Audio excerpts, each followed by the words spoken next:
Okay, so here's my plan. I've gotten it up this high. The way I get it up the rest onto those 2 pieces of Kindorf is I've bolted that leg, bolted that to the beam, and then I use that little bracket across there to try and hold it on there.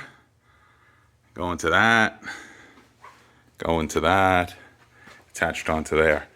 It's really not that heavy in the grand scheme of things, so it should lift. I'm going to put a strap on the handles. The handles look like cheap shit, but if they're there, I'm going to take advantage of them to try and lift it. My goal is to get it up vertical and then line it up with the bolts. So, of course, the project's gone completely sketchy. To get it up into that hole, I gradually had to lift it. I originally had plans of levering it in. We tried with this, but as you can see, this constantly wants to pull it away from the wall. That's just there to protect the case. Tried putting a strap around it, but that wanted to pull away from the wall too. So now we need to lift this side up into that hole, and then the rest of it should line up. Yeah, I could have just drilled fresh holes down there. That's probably a smarter move. It's the old stubborn, committed to it kind of crap.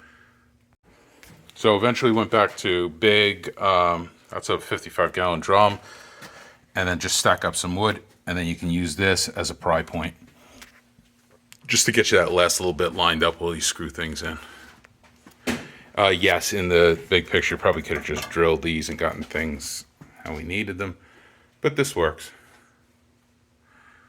The big grief is when you put these in, you're using toggles, and you really don't want to drill too high on the block or too low, because near the edge, it's obviously not as strong. So you want to get as close to the middle as possible. As you'd expect, these holes are not sized for lining up with the middle of blocks, so you play a little game. But it's all up. That's the Growatt 12k. Mounted on Unistrut.